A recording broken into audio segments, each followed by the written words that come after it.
Hello and welcome to the Overly Animated Podcast, where we take animation seriously. We talk everything animation here, including RWBY, which we'll be getting into right now. I'm Dylan Hysen, and today I'm joined by Hayley Nabuurs. Hello. And Andy Potter. Hello. We're back to talk RWBY after the off week last week, getting into Volume 6, Episode 9, Lost.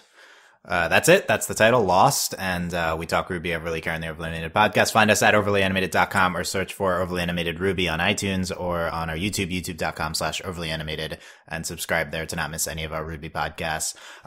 Lost came out today on Rooster Teeth First. We cover all the Rooster Teeth First episodes. We're in the home stretch here of Volume 6, and I believe there's like 4 weeks left of RWBY. It's going to be done at the end of January. We're combining the last 2 episodes into 1 episode, so that'll be 13 weeks, I guess, in total of RWBY. That was the latest news that came out. So only a handful more left here to go. We're getting into Lost. Spoilers for this episode and all previous episodes of RWBY, but let's get into things. Another potentially good episode here. Hayley, what did you think? Yeah, they're continuing the trend somehow. I was quite pleased with this episode. At first I was a little nervous because I found at least that the Mercury exposition fight dialogue was pretty bad, personally, but it was nice to see them and have them like vocalize what they're feeling and thinking, because we haven't checked in with Mercury or Emerald in quite a while. So that was good. That was solid. And then we had this beautiful Pyrrha moment, which came out of nowhere, and I was really not prepared for or expecting at all, which was great. And we had RWBY standing up for herself and being a boss, and it was awesome. So yeah, no, very solid. And again, like, production value was great. I feel like the pace was pretty like solid, and it hit like emotional highs and satisfied us. So yeah, very good. Wow, very good, says Hayley. Andy, what do you think? Solid. I'm not going to get... There's a tail in this episode, I chose not to I am mention upset, that. but I'm going to try to ignore that right now and be objective as much as I can be here. Ignore that moment. I'm ignoring like that one moment, or like it didn't even matter for the scene, to be honest. But anyways, this episode was good. I feel like we finally they need to have a John episode every now and then, and this time they finally earned it because we had an actual like 8 episodes in a row where Team RWBY was the main characters, and so okay, we can have a John episode, and it's about Pyrrha, so that's good. And it came out of nowhere, and like I felt a little emotional. I thought it was well done, and there's a couple things I'm a little confused about, like why is there a statue of Pyrrha to begin with? But I did like the moment, and I also like that even though John was a major focus of this episode, we still got a good RWBY moment in this episode. Like RWBY is like, this episode still made me feel like RWBY is the main character, which other seasons have really failed at, and we finally stood up to Crow, which I felt like was a important step for RWBY and this show, because Crow kind of has been holding us down in a lot of ways, narratively and literally, and I really like that we're pushing that plot forward. Yeah. Okay. So Andy, he didn't talk about the tail, so we'll get that later. But I need time.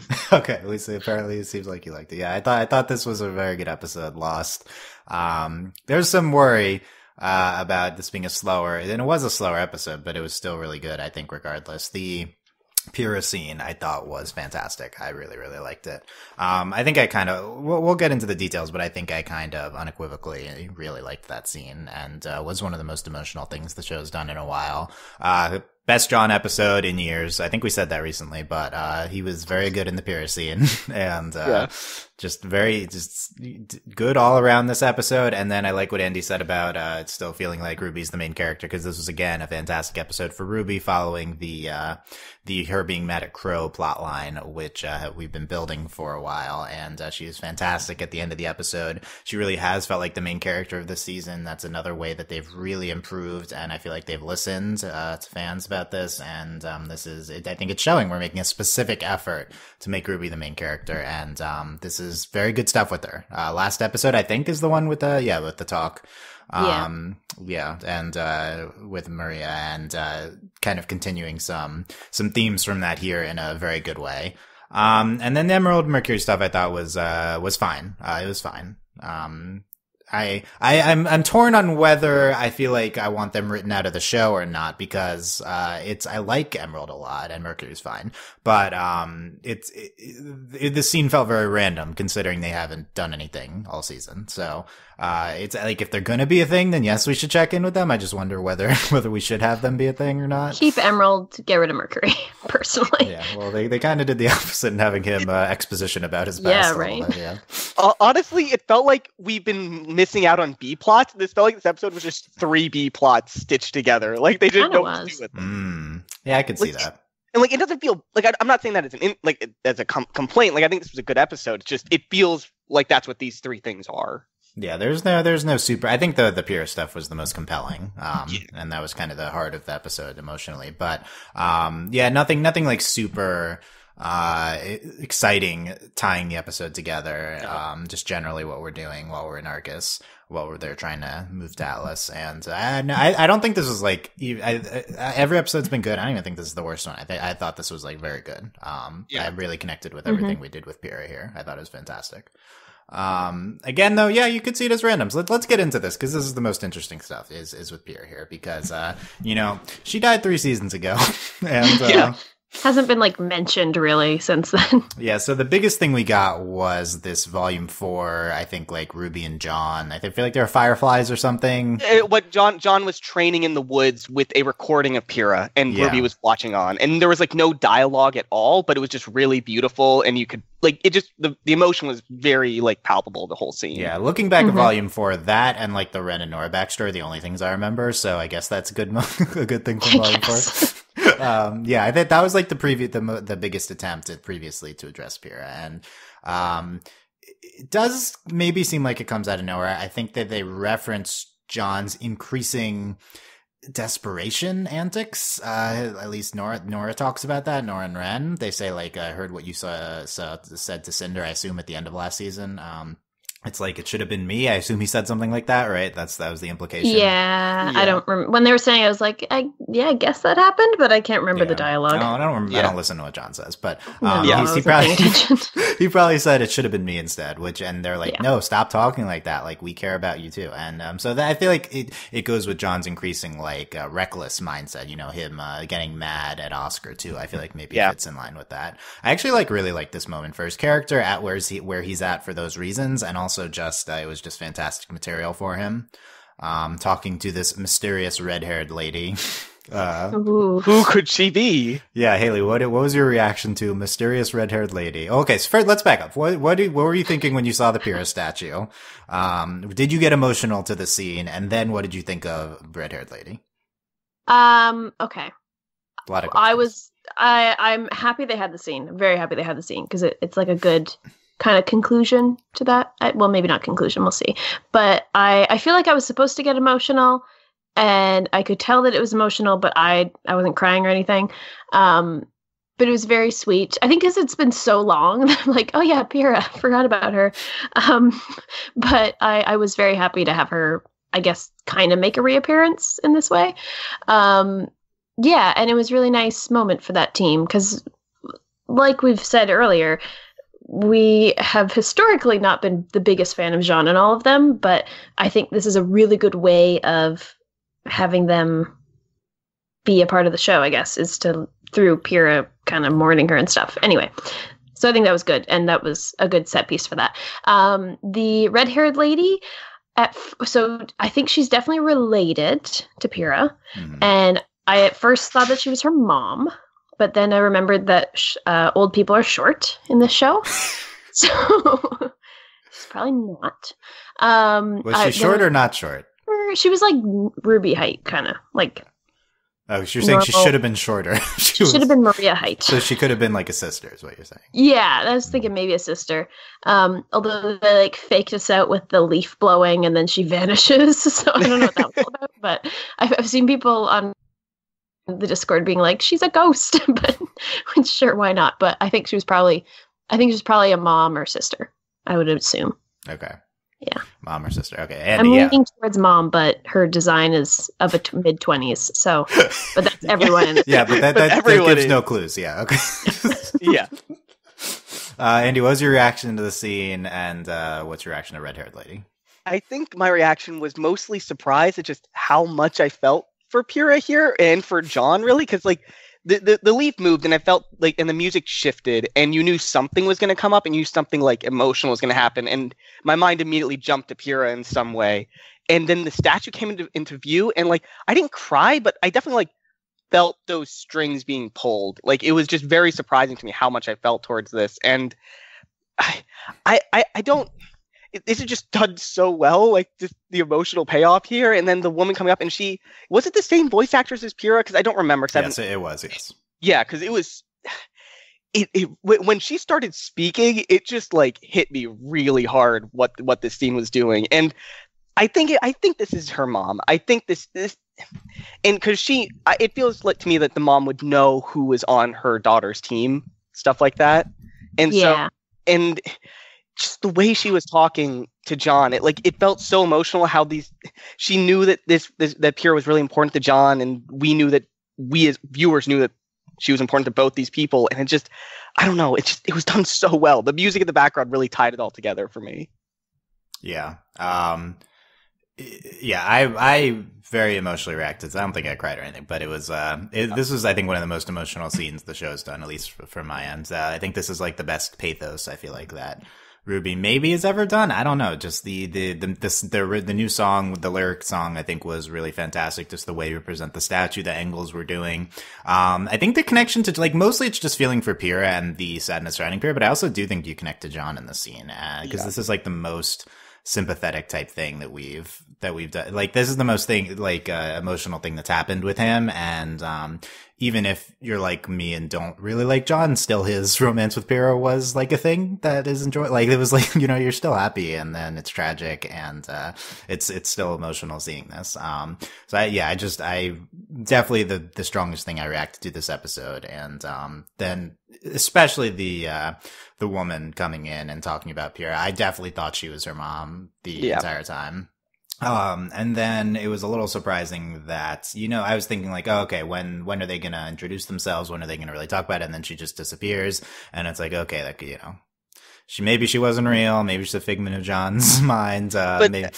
But the flowers remained, so. The flowers did remain. I don't think we need more than this. Like, I think that was just them saying we don't need to have a longer conversation. Right. I think that's the purpose. I'm seeing people saying like, oh, she'll come back. We'll figure out. No, like, I think the purpose of doing that with her and doing that kind of tropey exit is just that this was just a connection to John with someone that was close to Pyrrha, and it didn't need to tie into other characters or the further plot. Like, it's important because it is John, and this is the one instance where, like, someone only talking to John and no one else is like correct, and it works emotionally. I still, it's, my interpretation, definitely Pyrrha's mom, and connecting with John on that level was really deep and meaningful to see, and then her disappearing is just like, okay, this was a past thing in all of their lives. It was a very thoughtful scene, which is nice. Like, it didn't bash over the head with like, Pyrrha's dead. Like, remember that? Like, which it could have happened. It was very just calm and quiet and like acknowledging their friend who's passed away. And it was very thoughtful. And very nice. I really thought while watching this that like all those things, it was really calm and like, and I guess it really set in for me that like, they're not going to do like a resurrection plot. Like, that's what this felt like. Yeah. Like, this felt like, there's stop with your theorizing that we're gonna bring back Pyrrha. She's dead. Like, we're not. No, it was a conclusion to her character. Yeah, and I really like that. Same. Because when I saw the like leaf showing up, I thought he was gonna go and she'd be there or something, like actually there, which would have been just wild. So this was better. Although, as much as like Pyrrha would be great to come back as a character, I think this is very respectable of her character, and it's good in the end. Yeah, it was definitely good for her character. I was pretty torn about this her coming back thing while I was watching this, because at first I'm like, okay, Pyrrha's statue, wow, we're bringing her back into the focus. It's foreshadowing for zombie Pyrrha. It could. They brought her voice actress back for the mom character, so you never know. Yeah, I mean, I think that was a great choice, by the way. I think that's a great choice. And her voice for the mom, I think, was fantastic, like evocative of Pyrrha while still being kind of like this older presence. And yeah, at first I was like, okay, we're going back down the Pyrrha route, but I do agree it functions as more of a an emotional closure to Pyrrha in whatever way. I mean, clearly we could revisit this from John's perspective again, but you wouldn't expect Pyrrha to come back in as the same result. The only thing is I could see it as maybe a stepping stone to some really tragic thing where like it is zombie grim Pyrrha and she's just not herself at all, and John has to deal with that now. Like I could see maybe that, but this is them reminding us about her who she her actually, right? who she actually used to be, and then we see, exactly. and then who we see is like not her. But I still wouldn't expect that though. But it you know, it's always going to be tempting to. When the show's mythology is such that, I mean, I don't know if people have came back Season to life 21. before, but you know, you could always, it would make sense. You wouldn't have to explain it that much. I mean, Salem's immortal, and Ozpin came back to life. Like we saw that. Yeah, we did see that this year. There is precedent. Yeah. And speaking of we talked about like the quietness and the restrainedness, I think, of the scene, or words that would describe it. I thought this was very well written, this scene. I think I frequently criticize the dialogue on the show, but I thought Miles and Carrie really nailed the scene and all the dialogue here because a lot of it is a little like we're saying what we mean and we talk about, but it's nothing is like nothing's meant to jump out at you, nothing's meant to hit you over the head, and it really hits the emotional beats of what John and Mom are talking about. Yeah. And then when Ren and Nora come in, I think that's also fantastic. I'm just so happy Nora said, we love you. Like, it's just, it feels so good for characters, like, especially like male and female characters that aren't like in a relationship. Like, to say that to each other, it felt really good to see that in a TV show. Yeah, I agree. I thought that was fantastic.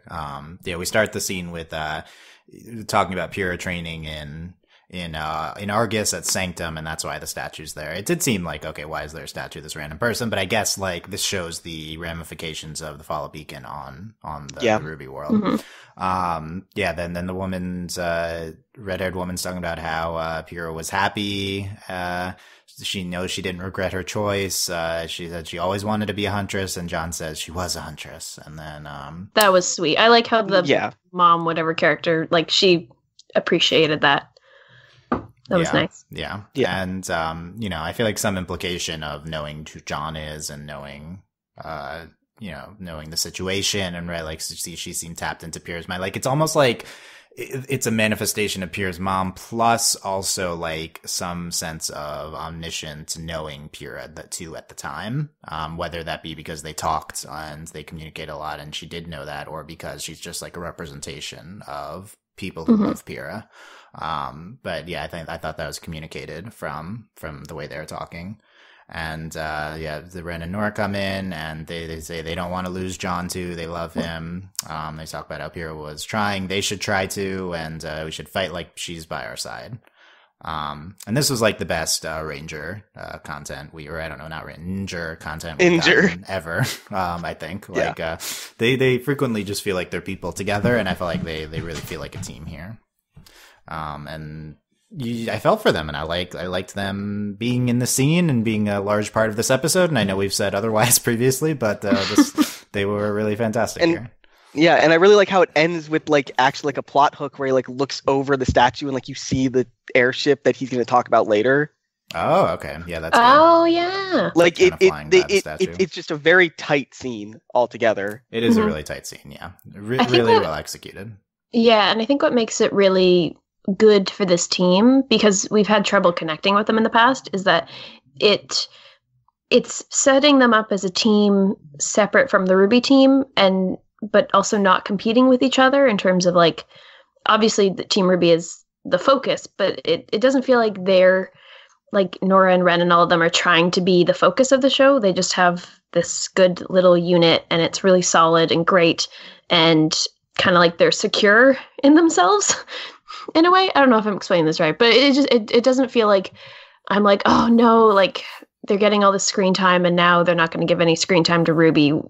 I feel like I can trust them to give Team RWBY screen time as well, delivering this great moment. I think that's kind of what I was worried about while seeing the scene the first time. Like the first time I watched the episode, I definitely was a little worried that like this was just a John episode, but then the last third happened and I was actually it retroactively made me less concerned with that scene, and I went back and watched it again, and I was much more happy knowing that. And very satisfying. Like it wasn't compromising the Pyrrha scene to have the RWBY scene. Like it was just a good balance. It could have easily compromised it too. Like this could have easily led into John like just saying I have a plan, and then everyone just doing the plan. But it put the onus on RWBY.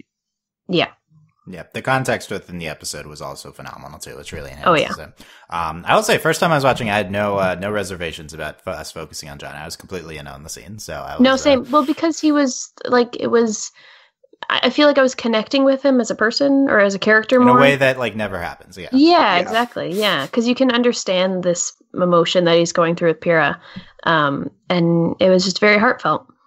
Yeah, it's you can't not, even the most ardent John haters cannot not connect with him in terms of his grief for Pyrrha. This is like a Everyone grieves Pyrrha. we too. Yes, we love Pyrrha too. So this is what we were feeling for him here, and we saw their connection, and and so this was just all around. I think one of my favorite scenes of the season for sure. And loved it here and in the episode, the context of the episode, which then gets into they were out looking for Oscar before, and there's some talk of like should they stay in Argus, but then we get to Crow in the house, and the Crow's passed out in the steps. We see Saffron and Tara are back, and Saffron's like her hand on her back. That was like the only moment with the two of them. Well, no, and they elbowed each other. One of them, every which one elbowed the other. That was cute. Yeah, I guess so. They're like commenting about Crow. Yeah, it's good. Yeah. And then Nabuurs says they are going to Atlas. They're not staying here. I was confused if this was a question before. Like, did we posit this question before this episode? I think that's what was implied when they like yelled at Oscar and they were like, "We don't want to be part of this plan anymore." Like that was kind of what was implied. Yeah. So, I thought it related to the Oscar stuff decently well. Yeah. But obviously they're coming. they're coming. Yeah, right. I mean, I don't think us, the audience, ever questioned it. I think the characters questioned it. That's all. They're not getting written out of the show. No, there's no way. Yeah. Okay. And now we're gonna throw to Hayley a lot for this next segment because I knew Oscar is here. He is a new outfit. Love the new outfit. You do? Wait, okay. No, we're gonna get Hayley to talk about it for a while. RWBY and Weiss are. They were worried for Oscar. Nora was excited to see the new outfit. Very excited. John apologizes to Oscar. Oscar, he says he doesn't know how much longer he has left as himself, but he wants to help in the meantime. It's like very happily, but it's like really dark what he's saying. So really dark. And then RWBY says the combat gear looks good to Oscar. So Hayley, what was your reaction to that line? I was like, my first thought was, oh no, I'm gonna have to talk about Rose Garden. Like honestly, that was my first thought. No, you can't have meta reactions like that. You need to react in the moment. I had to. Okay, what was my reaction to that? I think it was weird because throughout that whole scene, I was like, oh, Nora and Oscar are a thing, and like it seemed like it. But that one sentence was said so romantically, and I don't know how that happened. Because it was just like an observational comment, but it was so romantic sounding. Somehow the voice actor like did that. But yeah, no, I don't know. It's this ship is hilarious, and it just continues to be hilarious. Now we've got a love triangle happening with Nora in the mix, so it's getting more complicated. I guess Quadrat, like with Ozpin as well. I don't know. Get John in there. John can be involved. Please. Just a love spiral, like every team. Yeah, Ren's gotta be in there too. It could extend further. But yeah, no, I think Rose Garden. It's still kicking. They're still giving it attention and fuel to the fire. So I'll just along for the ride. But I agree with RWBY. I think his outfit was very nice. I don't see how it's combat gear, but okay. Yeah. It's like it's worse combat gear than what he was wearing before. Yeah, no, he's just wearing more stylish clothes. Like there's no additional padding or anything going on there. It's a trench coat. He's gonna get it caught on something. Exactly. But I like the color. The color looks good on with his eyes and his hair and everything. So yeah, Okay. I think I think the orange gloves make more sense than they did with his farmer aesthetic outfit. Do you have the picture up, or are you doing this from memory? No memory. Wow. I am impressed. I'm a pro. No, I'm a fan of his nice little outfit. Okay, number one Oscar stan Hayley is a fan of the apparently. The I also love that he was just like totally fine this whole time.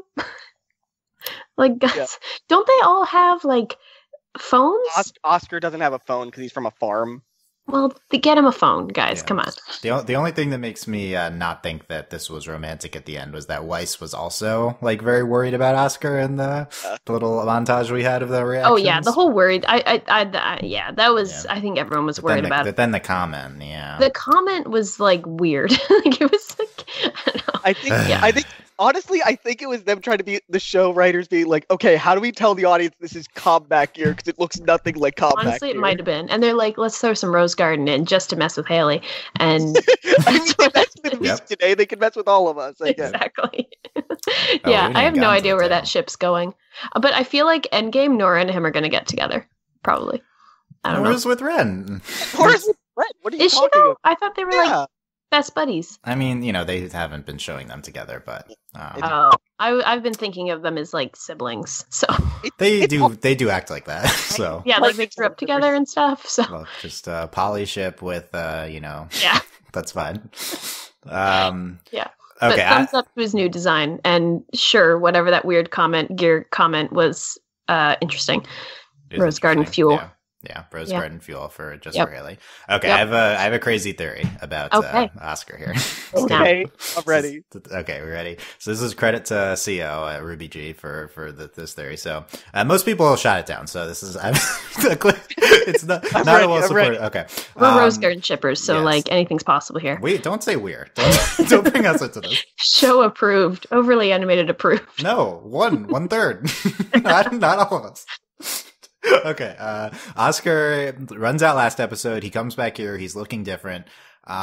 Seems convenient that he just shows up in the house. What if this is Neo disguised as Oscar? And they caught Oscar when he ran out, and Neo is replacing Oscar. Because Neo's more stylish, so she's like, we got to update his wardrobe. Right, or like Neo didn't see his old outfit. I don't know, it doesn't make any sense, but yeah, it's but yeah, she had to have a reason for why he was gone.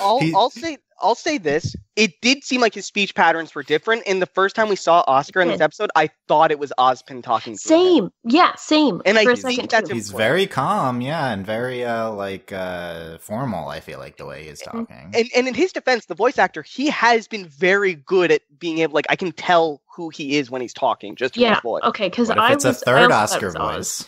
Yeah, maybe. No, I thought it was Oz. I honestly think there's something more happening here. I think there is more. I'm telling you, last episode, Oscar leaves. This episode, he's conveniently back. Yeah. And no big deal. Do we know Neo's semblance, though? Can she do this? Yeah, she can probably do it. And the only thing is Oscar, probably. She's illusions and stuff, kind of, right? She can, I like how Dylan says, 100%, yes, she can probably do it. That's as much as I can get with Neo. But the problem is Oscar's talking here, and we haven't seen Neo talk in disguise before. Maybe she can speak when she's disguised. Right, that might be the reveal, and it might be extra surprising. Because I like the theory. I really like the theory. The only thing I'm thinking is that line about how he's like, he doesn't know how much longer he has as himself, so he wants to help them.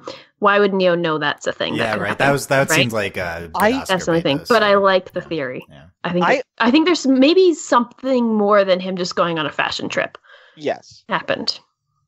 I think maybe Ozpin took over. Maybe Ozpin has been around this whole time, and we don't know. Ozpin trying to pretend to be Oscar. It did. Maybe the tragicness is Ozpin completely took over now. Yeah. We don't know. Yeah. That could be the twist too. I think that is more likely because it does seem like he's talking differently. He's much more calm. He's changed his outfit. That'd be really tragic if Ozpin took over and then said that line of he didn't know how much longer he had as himself. And actually, his outfit is kind of like Ozpin. It is. Yeah. It is. It would be would be very sad if I'm surprised. I would be very sad if that happened. That'd be because he's just precious, little cinnamon roll.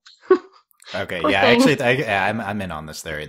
So it's Ozpin now. I think this is going to make Ozpin unforgivable, though. Well, yeah. But we need that. We need him to been down that road before. Yeah.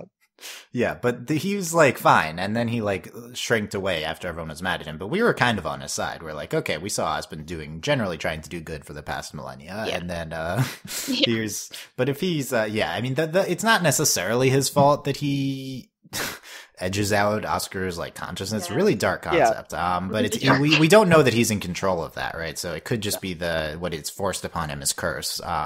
But if he's then pretending to be Oscar, then that's going to be that's not cool. Yeah, that would be really messed up. But he knows that they don't trust him anymore, so he knows he needs to. Right, so you can think in the Oz logic, right? Like Oz is like, this needs to get done. They're not going to, like, I need to direct them in a way, and they're not going to get anything done with... Maybe we get a flashback next episode or whenever, and it's after he, like, ran out, after John and him confront each other, we see him, like, in an alley, crying, sad, and then Ozpin takes over from that, because it's, like, an emotionally weak moment or something. Yeah, we could see the flashback. I assume we get that after a big reveal. I feel like it's like you like my new coat. Well, I feel like this is a series. I feel like this is a season finale reveal. If we revealed it, yep, it could be. Yeah, I feel like it's going to involve Jin. Like he's going to ask a question or something, and it's going to be Ozpin the whole time. Oh yeah, he gets the lamp and then asks. Yeah, it's like Oscar, what are you doing? It was me. Because I'm happy I wasn't the only one, Andy. Because like when he first started talking, I for sure thought it was Ozpin. Yeah, no, it really felt that way, and I can tell that's on purpose. I hope it is because it really feels like Ozpin. Yeah. Which makes the Rose Garden even creepier now. Yes. So yeah. That means you're all more for it, right? If you're skeptical, I'm just he's more on board. Yeah, with the you're saying Hayley wants the creepier Rose Garden. She got really into it after she found out. No, I approve of Ozpin's choice in new outfits. That's it. That's all. Yeah. That's it. Yeah. Okay. I think this is what's happening now, and the biggest thing is that something's happening because when a show does this, where someone goes away and then they're back and then pretending like everything, that's a big clue that there's a twist, something happening. Yeah. Interesting. I also think they are going to do some sort of twist because their most successful thing. I recently wrote about this top 5 twists article. You can check that out over anime.com. Was the Spring Maiden twist last season. I put RWBY on the list. And I saw them on a AMA say, Miles and Carrie, they're like, this was one of the things we're happiest with last season was the twist they did there. So I think that they would be eager to try another like big season long type twist thing. Yeah. I think if there's a twist and it's not Oscar, I think most likely it's Ozpin, but I also do really like the Neo idea because the fact that it could be a lot of people is it's crazy. But it's because we saw them. Cinder was saying you need to kill RWBY for me, right? So this would be a good way of getting close. And remember, they're behind on the timeline or something, exactly. So they could have caught up in the meantime. I think that's how that works. And Neo also has a little coat as part of her outfit, so yeah. I think both fit. I think both kind of fit. And and Neo could be using her umbrella as a cane, like she could disguise it. I don't know if that's how that works, but that would be... I don't know, Dylan. Do you know how any of this works? No, I can't counter. So that could be plot. Okay, so let us know in the comments. Is it just Oscar? Is it you believe it's Oscar, or do you think it's Ozpin or Neo? Tell us which of the three, and we'll see. We should get a poll going. Well, tell us on the Discord too, because this is the new. We had some big theory last. Oh, new theory. By the way, from the I don't even remember. I can't even. There's Cinder some is a grim baby. We've had a lot of theories. Something about RWBY being Jesus. I don't even remember. That was the latest theory on the Discord. From God of Light. Yeah, I guess. Oh yeah, so. she's like the God of Light manifested. Yeah. And then Cinder is actually a grim baby. Oh my God. That was the last podcast. I'm still for that. The new Discord theory is RWBY is just actually the God of Light in disguise, and RWBY doesn't know this, but that's sure. Why not? There's nothing to disprove it. Honestly. I actually think that's a season 12 thing that the show's going to do. Yeah. Okay. Let's move on.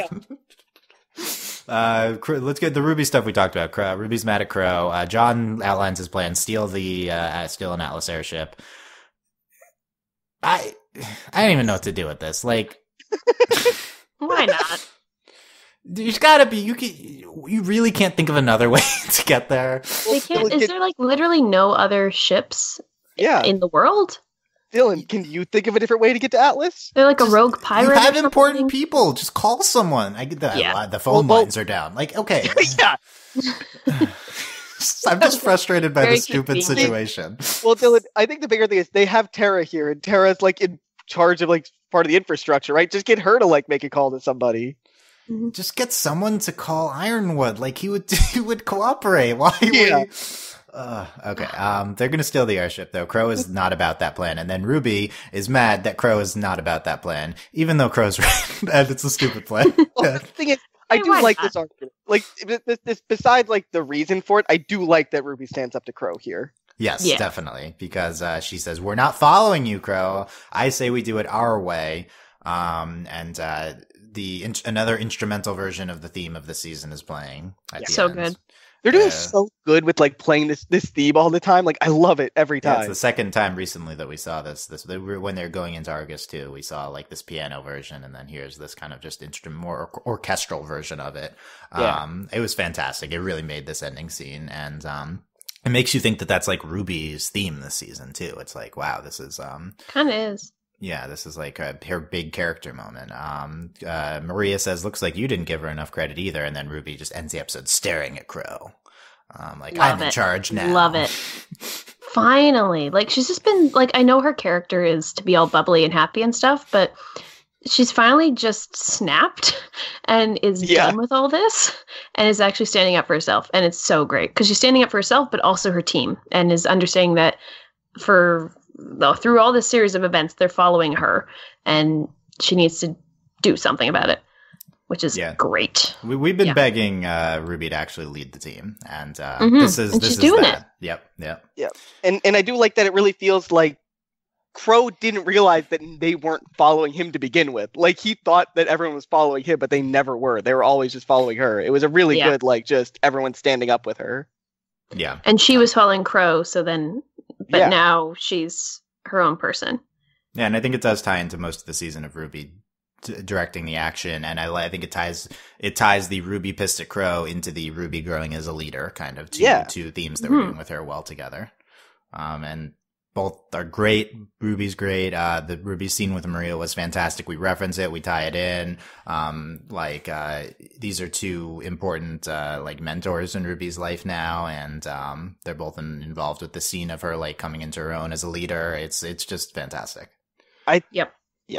But I do think that there's an important thing that's going to happen here, because I'm worried that Crow can go two directions. They can go two directions with Crow's character. They can have him realize at this point that he's made a mistake, or he can go further off the deep end, realizing he's not helping at all anymore. Like, I'm curious which way we're going to go now, because they kind of have to make a choice at some point where they're going to go with Crow, and I'm worried they're not going to.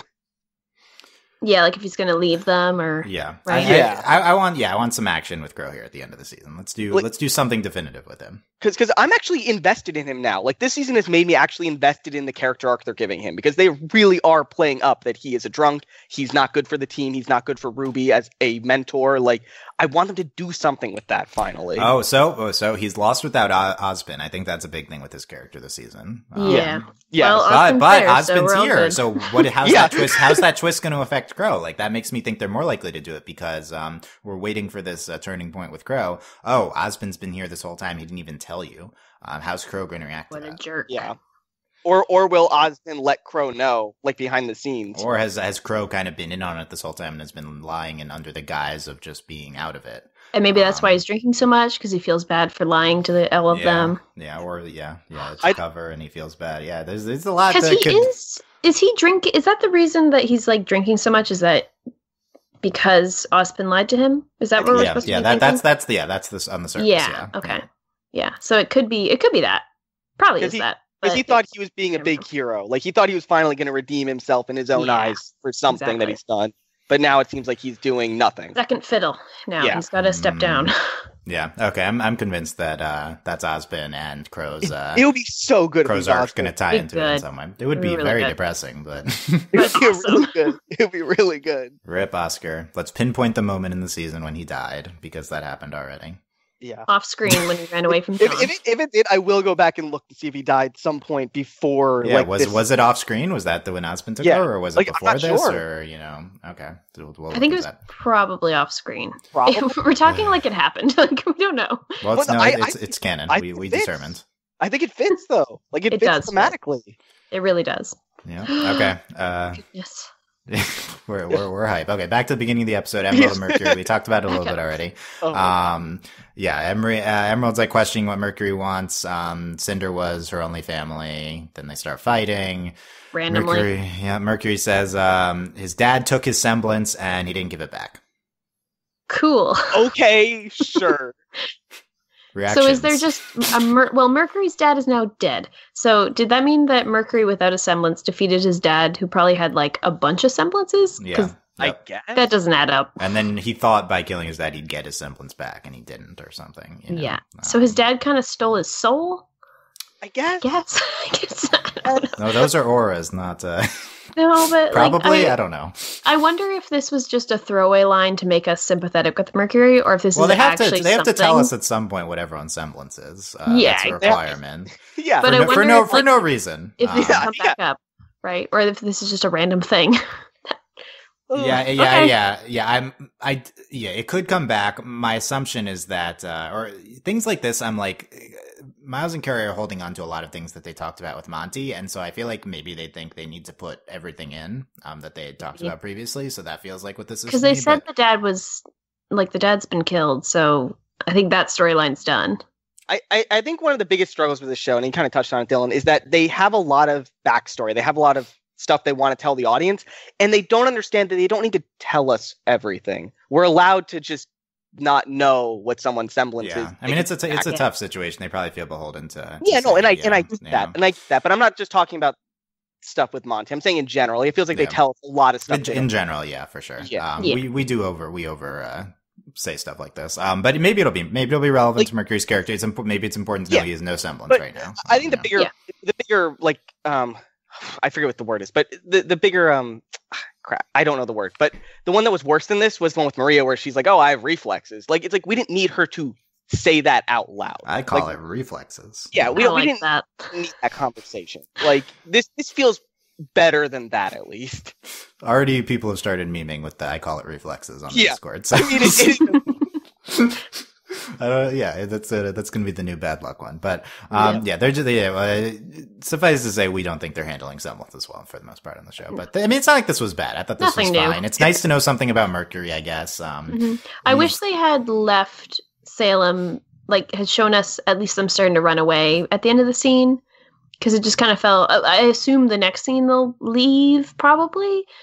But it didn't go anywhere. So Mercury says, you might not like it here without Cinder, but I think I'm right where I'm supposed to be. Yeah. So hopefully we leave Mercury and Emerald runs away.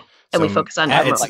Basically, the summary of the scene is Emerald doesn't want to be here without Cinder, but Mercury does. That being said, Tyrion says they're not allowed to leave. But I think he was hinting at something, because he said or something about are you thinking about leaving? And then he's like, you can't. But he gave them a weird look as he was leaving. Tyrion's insane. Tyrion is insane, but I think he's trying to goad them into leaving. No, I think he's trying to. I think he knows. Yeah, I guess he could be saying the opposite. Yeah, he's goading them into leaving to make Salem hurt them, kind of. I don't think it's for their benefit. I think he's like, this would be a fun game, and is trying to get them to leave. I can see that. Okay. Yeah, that's how I was at least. Dylan, I feel you revving up. Before Tyrion was mentioned. Before we go on to Tyrion, though, I really liked that in the short little fight thing, it was well choreographed, all said, but I liked that before they started fighting, they showed Emerald that she didn't have her weapons and just a shot. I thought that was cool when she was getting aggressive. Yeah. Okay. Mm-hmm. Yeah, I thought it was. I actually think this was a good scene overall. I thought the fight scene was fine, and I know we complained a little about the semblance thing, but it's not a thing. It was good, and I still stand Emerald. So it was. Yeah, Emerald's great. Yeah, and Mercury is definitely a nothing character. So if we're gonna do something with him, let's start. But he has robot legs. Yeah, does he? I don't remember that. Remember he he definitely season 3 or something. What do you mean he definitely does? John punched Yang punched him, and he was like, "You broke my leg," but it was actually metal, and he was fine. But everyone in the audience was tricked into thinking that he actually broke his leg. I don't remember. And then Pyrrha died, and Penny died. And I remember those parts. I remember those. Yeah. Dylan, that was the thing that called all the grim there, because everyone in the audience got really. Yeah, I remember something called all the grim. I didn't know it was a metal leg. I thought it was an illusion. It wasn't that. Well, it was an illusion of him having a normal leg. Okay. Yeah. It was stupid. Anyway, you ask got metal, why thanks. we're not as high in volume 3 as you guys, the audience, and this is why. Okay. So then Tyrion comes in. He is sporting a new metallic tail with a he is. stinger, and there's poison, and you see the design in the credits if you look through the credits. And we're going to move on from the tail. And then he's making fun of Mercury, and he is like, Mercury. He says, Dr. Watts and him are going to Atlas to prepare, but then he gets cut off before we get to learn what they're preparing for. Cut off like his tail? No, not like that. Like his speak, like what he was saying. So, what do we think they're going to go to Atlas to prepare for? They're probably preparing for Osmond to arrive. Like Salem probably knows where he's trying to get to. Yeah, maybe. Like that seems simple. Aren't they preparing for a plan of some sort? Like to me, it's like, a fall of Atlas. Now that's nice. Maybe they're trying to get the relic in Atlas. Prepare for whatever. Regardless, those are the two that are going to Atlas. Sure. I don't know. Which makes me think that we're going to end up in Atlas by the end of the season. Yeah, this feels like setup for like the final big fight of the season. Seems like we're going to be in Atlas for the finale. I think agree. so. Yeah. That's interesting pacing. Like I don't know. We'll see how they manage it, but we still have quite a few episodes left, so there's definitely time. Yeah. Okay, that's it. That's all that happened in the episode. Nothing else, right? Yeah, nothing else, Dylan. Nothing else except things that made me very upset. Okay. Everyone has been waiting for 45 minutes, Andy, for what you have to say about Tyrion's new metallic tail. Last time he came, he didn't have a tail. Right? It was like a thing that was a metal thing that was attached. And he had his tail at the rest of his normal tail there still. He just was missing a stinger. Okay. But it's also bigger now, like the tail part of it. Okay, Andy, walk us through what you saw when you were watching and how your view has evolved since then. Okay. So when I watched this, when we first saw Tyrion, I was like really upset because I'm like, oh, this is the chance to reveal it. And a lot of people commented that, hey, you can attach stuff to the tail. It could still be really cool. And I'm like, that doesn't matter. It being cool isn't the point. This was the chance to reveal it. And that's whatever. But now we're moving on to here. This episode, he walks in and his entire tail is metal. And I am so upset.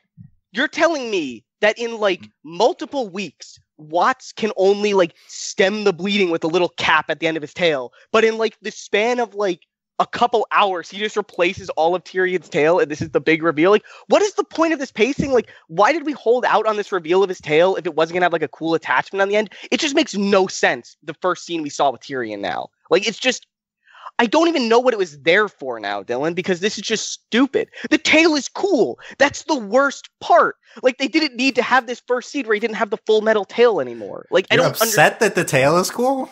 Yes, because why did he just have this tail the first time we saw him?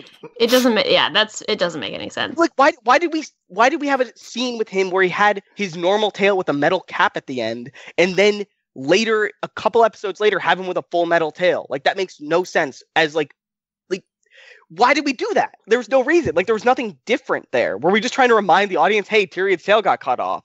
But like, the thing is, if he just came in with a metal tail, we'd be like, oh right, his tail got cut off. Like, there was no point to this. Where they were trying to get like two reveals out of one thing, and it didn't work.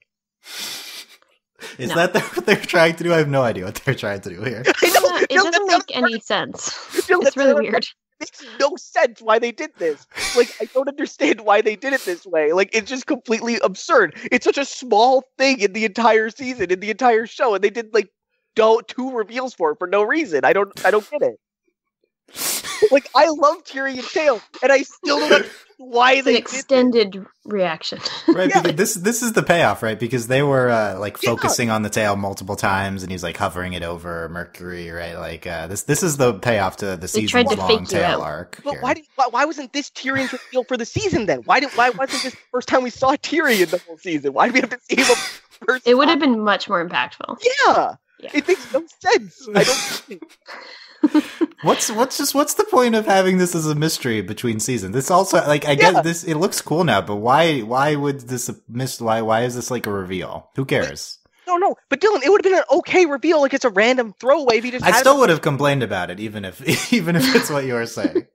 But especially considering they tried to do this two-tiered thing. I don't even know if what they're trying to do, but it took time to animate two different textured tails. Yeah. Like, they're complete different. You're worried Maybe about they the tail didn't know what texturing. design they wanted in the first Maybe. episode, and they're Or they like, "Oh, this is a good like, idea." let's make it worse than what he's expecting.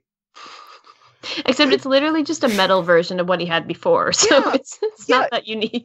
No, but that's the crazy part. Like, he had like like, it was cool. Like, he had a thing at the end of his tail he could put attachments on. I'm like, okay, that's what he's gonna do. But Nope. instead, they like cut off more of his tail to put in a full metal tail. Like, when you give someone a prosthetic, you don't cut off more of their limb to give them the prosthetic. That's not the point. That's not how it works. Man. It's wild. It's wild. I don't get why they did it two-tiered. It doesn't make any sense. Oh my god. It's specifically to make you angry. It is. I think they're trolling you. I think they might be. They might be trolling you, and then Hayley with the rose guard. Like, I think they might be speaking to us. No, here. but Dylan, usually I joke about that, but this feels specifically attacking does, me. though. It really feels like it attacks me and nobody else, because It nobody feels very thought out. nobody in this stupid fandom cares about this tale except for me, Dylan. Nobody. Man. Oh man. You can tell because people turned off the podcast already. They didn't care what you had to say. No, they're So- skipping. I don't care about this stupid tale. I care about it because I think it's funny, but I saw it 2 times now and I'm mad about it. Like, no one else cares about this stupid tale. Well, he'll probably get a cool fight scene in Atlas at the end Yeah, with the that tail. would be So fun. that's Like, it's good. the reveal of it. He could have just showed up with his metal stupid tail and it would be fine. Good. I think it would have been more effective if they just didn't have him in that previous episode, because his Yeah. character didn't need to be there. Like, he could be off doing something or whatever, and then have this be the reveal. Would have been much better. It would have been, and it would have been good. It would have been okay. It would have been fine. Whatever. But I'm mad now 'cause they thought they needed to do it 2 ways, 2 times. So what I'm hearing is that this tale is cool and we're all happy about it. Is what I'm hearing. Dylan, I am In the happy about end. the tail. That's the one. I like the tail. It's good. It's fine. Okay, I'm glad we're all happy about Yeah. it then. Yeah. Back I on like Tyrion's Drip- tail. I like that it drips poison. Good It design. drips Watts. poison. Yeah. Yeah. That's cool. Good design. Watts. It just like drips it. Like there's no like control over it. I guess. I I was assume just he has some imagining- control over it. Well, Are I was you- picturing, like, what if he runs out? He's gonna have to, like, refill it with a little bottle of poison. You know? That'd be pretty fun. That'd be really Wait, fun. let A little me refill side my scene. poison tail. Yeah. Yeah. Oh. Andy, does Kate hear you ranting about this? Oh, I'm sure she hears me. I'm sure Kate I want the reaction to this rant. in the Discord. I In assume. person. No, we need it's a podcast addendum. Special Kate reaction. No, okay. Hayley, what are your final thoughts on this episode? Oh man. Final thoughts. I think it's a good episode. It was nice.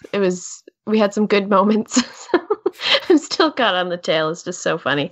But yeah, no, we had some interesting rose garden. Could have some new theories out of this. So yeah, it's full steam ahead. It's a good Full season. steam ahead for RWBY. Okay, Yeah. Andy, what are your final non-tail thoughts here? Oh, non-tail. I'm not allowed to talk about the tail anymore. No, No more it's banning discussion Like for the rest of the season, good. for the rest of the season. Yeah. He's just Tyrion. He's just Tyrion. I don't know what it is. Yeah. But this episode was good. It was it didn't matter that Tyrion had a new tail. It was a good episode. Pyrrha was really emotional. The Pyrrha. So why'd you talk about it for 10 minutes if it Because didn't it matter? didn't matter. That's what makes me mad, Dylan. It mattered in a wider context of the season. Did it though? I don't think it did. I don't think it mattered at all at first. But It didn't matter at all now. no. I said non-tail. Okay, so No no more. more further No more. thoughts for Andy. Crow better die this season. He better get stabbed by this new tail. He's gonna get stabbed by the tail. That's what's He'll gonna be happen. like, feel remorseful about lying to them about Ozpin, and then he'll sacrifice himself, and yeah, it'll be all sad. Stabbed by the tail again and gets poisoned and lives again. I might just have an aneurysm. He's gonna live again. You will. Yeah, he's gonna get stabbed by the tail again, get He's poisoned, definitely, and live. he's definitely gonna live again. Yeah. Crow's definitely getting a near fatal wound that should Okay. kill anyone else, but he'll be fine this season. Yeah, but he has bad luck. That's his semblance. Yeah, but he's bad. Somehow. That's why he got stabbed, but that doesn't affect him dying or not. No. Yeah. Yeah. It's good. Okay. Yep, it was a good episode. Sure. I'm Budsman Corner this week. Moving on. Oh, good. 2 weeks ago, we were talking about the RWBY and Maria scene at the end of last episode, and I was, my bad on this. I was confusing Volume 3 and Volume 5. Like, we're referring to both of them at the end. Someone in the comments, pointed it out, and, I'm upset that I got that wrong. So yeah, well, at first we were talking about Volume 3, and then we were talking about Volume 5, and I messed that up. So, there you go. It was confusing. I definitely. Bree is all over the place. It was kind of confusing. I still should have gotten it right. The show tends to be confusing. But our 5-star review of the week on iTunes. If you want to leave us a 5-star review, we very much appreciate it. At search for Overly Animated RWBY on iTunes, and you can help boost our mediocre star rating that was put in by all the RWBY haters. This week from AZ Phonician, I assume patron Phonician. Prompt in-depth analysis. This feed is a RWBY specific part of a larger podcast called Overly Animated. They are consistently great in all of their coverage, and RWBY is no exception. Their podcast typically posts the same day that new RWBY episodes are released, which is no small feat considering the amount of work these hosts clearly put into their shows. The expert panelists dive into each episode, and I always feel like I learn something new with each podcast. If you enjoy RWBY, I highly recommend giving this a listen. Thank you, Phonician, for that review. Tell us what you learned about Tyrion's tale this week. Right. Yeah, so Andy is an expert in the tale, and what did we learn about the tale? Yeah, and we're experts in certain aspects of it. Very certain. Yeah, very specific. I like the idea of patrons using our 5-star reviews to like sell off the rest of the podcast to everybody. Please say yes. Yo, that's a good. Yeah. You should explain what it is because it's not clear from. It's just it isn't. I like the explanation. It's just it's like a spin-off feed, so it's very confusing. I'm sure there's a lot of people that just listen to RWBY that don't listen to the rest of us. But let's plug other stuff that we're doing now. Thank you, Phonician, for that. We just had the winners to our OVA's End of Year Animation Awards. That was also up in the RWBY feed. Unfortunately, RWBY did not win Best Show, but it was nominated.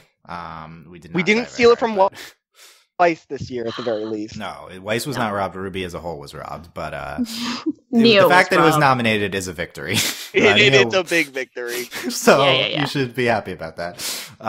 We also are big into the new Steven Universe Diamond Days event right now. We had 2 podcasts on Familiar, the latest episode of that, and we'll have next week's episode podcast coming up as well. If you like Steven Universe stuff, check out our recaps to that.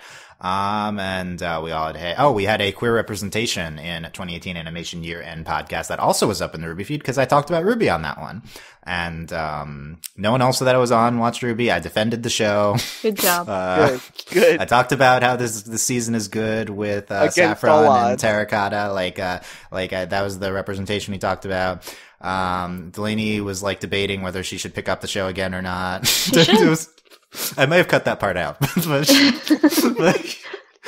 I was like, no, Did they all cringe when you said the name Terracotta? No, I don't. I don't know if I said the full name. I may have avoided that, but we just ignore that. Just don't. Yeah. So find that. Yeah, we went through all the shows that had queer representation, and then find that also in the RWBY feed or on our YouTube, youtube.com/overlyanimated, our website overlyanimated.com. Leave us comments there. Like I said, tell us what you thought of the new theories here, big new theories that are happening. And in this podcast, do you agree? What do you think of Andy's tail rants? Let us know in the YouTube comments and the website comments, or in our Discord at overlyanimated.com/Discord. We'll see what the reaction is on the Discord to our new theory today. And we're just churning the theories out. Like this season is Jesus theory. Good fodder. It is good because it's a good season, so we have a lot to expect from it. Exactly, it's great. Yeah. And you could support us via Patreon. That's the number one way to support us at patreon.com/overlyanimated. Thanks to our current patrons, especially our patron of the podcast, Nicholas, aka Nickelodeon. And thanks as always to our patron executive producers, John, Ryan, Steve, Alex, and Hugh.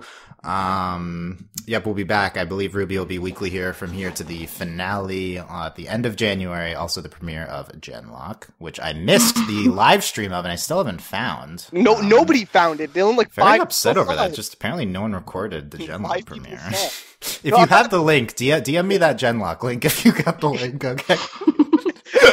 Number one fans over here. I'm just confused why Rooster Teeth did this in the first place because 5 people saw it. It was a special screening. I mean, I'm sure more than, but no one recorded it. So yeah. I guess that's what they wanted, but DM me that sweet Genlock premiere link, please. We want that. For the record, listeners, Dylan will not watch it. He just wants the link. Oh, I'm gonna watch it, maybe. But I'm gonna watch the first episode just out of curiosity. I think the 3 of us will cover the premiere and then nothing else. That might be what happens. I'm so game for that. Okay. Yeah. Maybe it'll be fantastic. It could be. You never know. Okay. No Genlock quiz this week because I think they repeated the promo. They did. They repeated the same thing. This time I can tell you that I still don't know what they said when they said union or whatever. I skipped through it. Someone on Discord told us what this is. We have a Genlock channel up on our Discord now, so if you want to come talk about Genlock, I created a Genlock because I was so excited when I heard they screened the premiere, and then I can't find it, so it's no point. Shouldn't have created the channel. I jumped the gun on that. You created the channel just to get us out of the way, Dylan. Yeah, it was dominating our other shows discussion. So I mean, it's such a good show. Too much Genlock time. It's a other show. It is certainly another show, but no, it has its own channel now. So yeah, allvilleanimated.com/Discord. Okay, that's it. Too much Genlock memeing at the end. Thanks for listening, guys. We will see you next time. Bye. Bye. Bye. You're gonna put this in at the end. Dylan wants to know if you heard me ranting. Oh, so you didn't hear what I was yelling about? Oh, no. Dylan was hoping that you heard it and you'd have some funny reaction to it. Kate had headphones in, Dylan. Kate had headphones in. Next time. Kate is a master of ignoring me.